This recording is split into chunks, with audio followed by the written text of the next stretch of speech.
Can a brand split work in AEW? Let's talk about it. So AEW Collision is coming up very, very soon, just a few weeks away. And obviously the rumors have been going around is that AEW Collision could be a secondary brand of some sorts to Dynamite, and there may be a loose brand split being enforced. So let's talk about the idea of a brand split in AEW and brand splits in general. So obviously brand splits became famous when Raw and SmackDown became two separate entities. We saw ECW come along a way as well, but of course it all started in the early 2000s. So let's talk about the history of a brand split and the idea of the brand split. So of course it all started in the WWE with Raw and SmackDown about 2002 when they decided to split things up. So they did a full split. They did a draft. Superstars went to Raw, they went to SmackDown, and they were exclusive. They weren't appearing on the other show. And when these two rosters were mixed together or they battled in some sort of way, it became more of a bigger deal. When someone from Raw would fight someone from SmackDown, it was a bigger deal because it's a matchup that you won't typically get to see. This is not a match that could happen on Raw. This is a match that would only happen in a cross-branded situation. So you open up those scenarios where you get to have these special moments, these special matchups. And the idea of the brand split is that you pretty much got too much talent to be able to feature on one episode of Raw and an episode of SmackDown. And what typically happens is that, let's say, for example, the WWE, right? You've got Steve Austin, you've got The Rock, you've got Triple H, you've got The Undertaker, etc., etc. Well, they're your main stars. And that temptation just to have them appear on both shows, both Raw and SmackDown, and be the centerpieces of those shows is too high because they're your biggest names. They're the names that people have paid to come and see. So you fall into the trap of continuously using the same big names. Well, the brand split almost forces the WWE at the time to create new stars, to have more focus on new people. It's when guys like Eddie Guerrero and Edge and Rey Mysterio, they got to prosper on SmackDown.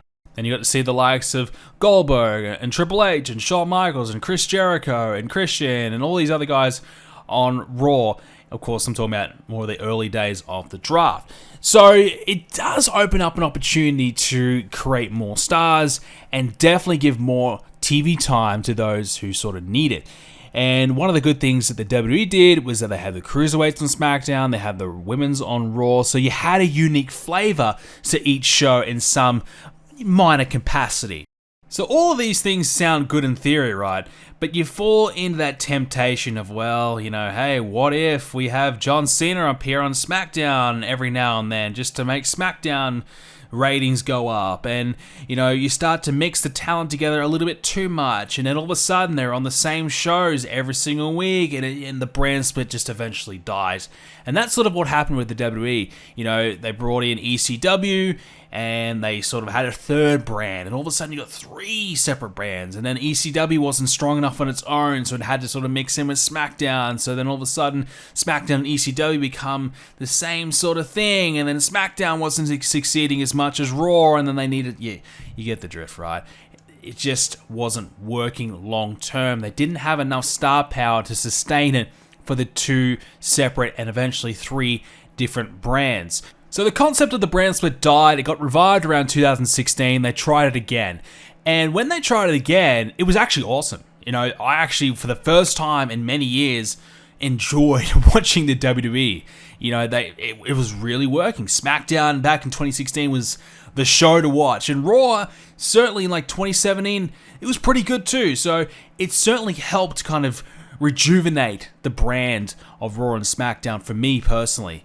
And now they're doing it again. I just don't think they just can't help themselves, the WWE. They just continue to have, everyone appear on both shows in some sort of capacity, whether it's just every now and then or if it's every week. They just never stick to it. And that's why the brand split doesn't work, because they don't stick with it. They do it for a year or two, and then eventually they realize, hey, we need a bit more here, we need a bit more there, and they can't help themselves, and all of a sudden everybody's on every show.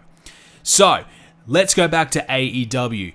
Should AEW do the brand split? Now, I'll give some points for and against. We'll start with the against. So why should they not do the brand split?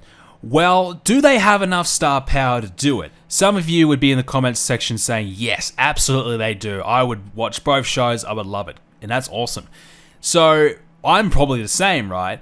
But in my personal opinion, if you take a step back, well, it's quite clear they don't have the star power because Dynamite's ratings are dropping compared to what they were a year or two ago. They're not as strong as they have been. Personally, the quality of Dynamite has definitely dropped.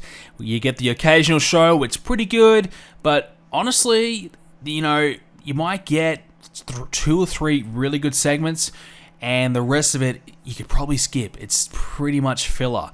So, in my opinion, you already have an issue with your main show as it is. Is adding a second show the right way to go? Is that a smart move right now when you already have those issues? And of course, as I said, ratings are struggling. Is it a wise idea to split the roster and eliminate, some of your stars that would appear on Dynamite and put them on a second show when Dynamite needs that star power? It needs to get people to come and watch that show to try and improve those ratings. And of course, attendance as well. Attendance aren't as strong at the moment. Some shows still do well, but some shows in some markets aren't. So you could argue definitely, well, there's going to be even more gaps in Dynamite. There's going to be even more issues with Dynamite. But from what we've seen so far with AEW, their idea of a brand split is not exactly what we've seen in the past with the WWE. So the WWE would do a full split. Whereas AEW, they are looking as though they're going to try something a little bit different and have exclusive wrestlers to a show. So they might have maybe 10 wrestlers that are sort of exclusive to Collision and maybe 10 wrestlers that are sort of exclusive to Dynamite and have everybody else mix in. So this idea, I feel, could actually be the right way to go. So you're not going to fully rely on one roster to sell Dynamite and another roster to sell Collision. You're basically just going to have, well, hey, if you like Miro and Andrade or CM Punk, the only way you're going to see them is on Collision. And if you like the Elite, you like Adam Page, you like those sort of guys, the only way you're going to see them is on Dynamite. So fans of those wrestlers will sway and kind of watch these different shows for them. But if you're a fan of AEW as a whole, you're not exactly being excluded from one show or the other in a major way. It's only going to be, a few handful of wrestlers that are appearing exclusively on one show. So that concept in itself is a little bit different. And if that's the way they're going to go, that's sort of how I view that they're going to do it. I think that might be the smartest idea. If you look at the booking of Tony Khan, perhaps the biggest issue I have with him is that a wrestler will get hot and they will get featured for, a storyline. And then after the storyline's finished, they are nowhere to be seen for months. They fall off the face of the earth.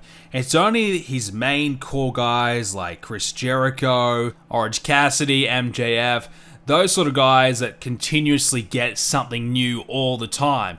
Whereas, someone like Will Hobbs, he'll catch fire. People start to really get behind Hobbs. He's having great matches. He's really starting to get some momentum. His storyline finishes, not seen again for months on Dynamite. Same thing with FTR. Same thing with Ricky Starks. Wardlow was the same. This is a recurring problem that is always happening with Tony Khan's booking because he seems as though the way he books, he's got a storyline in mind, he's going to execute that storyline and doesn't really think about what's next beyond that. Well, a brand split may help that. It may help that because there's 2 hours on Wednesday and 2 hours on Saturday. Surely he can find time for, a split roster to feature these guys continuously week after week after week. But as I said, you might have that exclusive issue with only a handful of wrestlers.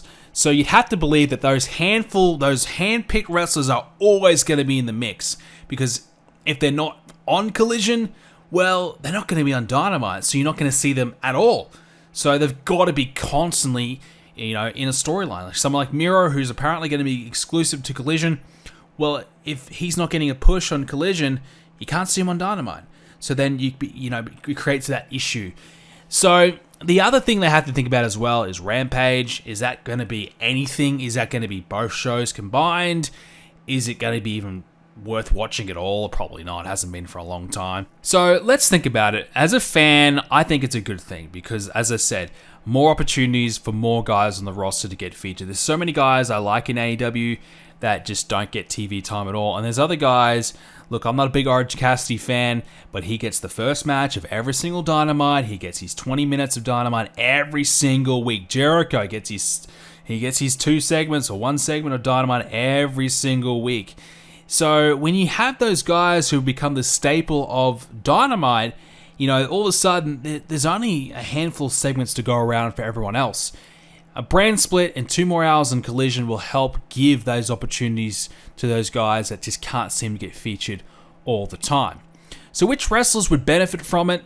Well, look, as we've already seen and heard on Collision, you got Andrade, who hasn't been seen in months. He's coming back. I'm not a big fan of Andrade. I don't think he's done that well in AEW, but nonetheless, Miro was red hot. He probably the greatest TNT champion they've had. I think the fact that he hasn't been really around for nearly a year is criminal. It's ridiculous. He's one of their best guys they've got on the roster. So he'll definitely benefit. Samoa Joe, we see him every couple of months. Samoa freaking Joe. Like, are you kidding me?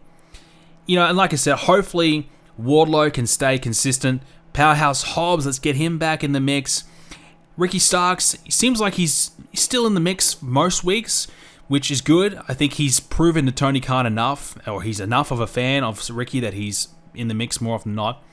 But even guys like Jay White, you get a big free agent signing, and you bring him in, and he kind of gets 2 minutes of TV time, on his second week in the company. Gets a 2-minute promo, pre-taped.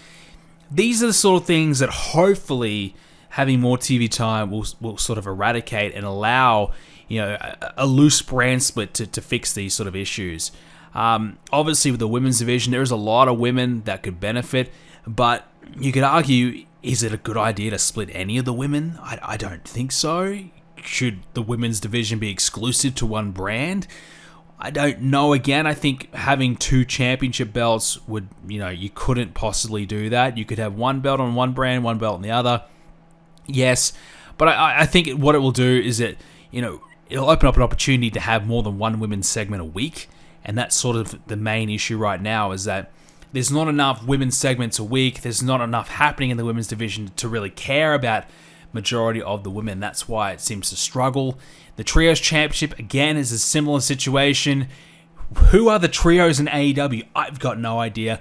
Maybe having a separate brand just for the trios. All the trios are going to feature on Collision or Dynamite, either or. Maybe that will help gain a bit of continuity within that division. I think that's got to be definitely imperative. They've got to split, whether it be the tag division happens on Collision and the trios division happens on Dynamite or vice versa. I think you've got to do something like that because you have tag teams sort of mixing in with the trios. Trios are mixing with the tag teams. I think you got to really figure out who's with who. Obviously, you had the issue of who's the world champion. Does he appear on both shows? Surely. You don't want to do a second world title. I just don't think that would work in the current landscape of AEW. But I think overall, what I'm trying to say is that I think the idea of a handful of wrestlers being exclusive to either show can work. I think it's a good idea because it gives you a reason to tune into either show, and it gives you something a little bit different every week. Okay, we're only going to see the Elite on Dynamite. We're only going to see Punk on Collision. Well, that's going to be, if you like those guys, that's going to be a reason to tune in. And if you're a fan of the overall show, you're probably going to watch both anyways and enjoy anyways, but at least it gives something a little bit different to each show and a reason to perhaps tune into both shows. Because the biggest issue with Collision and a secondary show is that, as I just said, you don't want it to be seen as a secondary show. It's got to be on the same level as the other one. Otherwise, people won't watch it. If it's live, then it has the best opportunity to succeed. And I think that's the only way long term it will succeed. So hopefully they stick with it. because if it comes another Rampage, just forget about it. Just forget about it, because Rampage, I've probably watched 3 episodes of Rampage in total, because what's the point? There's nothing that happens on that show. So at least a brand split will mean that they have to put some effort in to both shows to make it interesting. So maybe going a full brand split would help the long-term, creativity for both brands and the interest for both brands.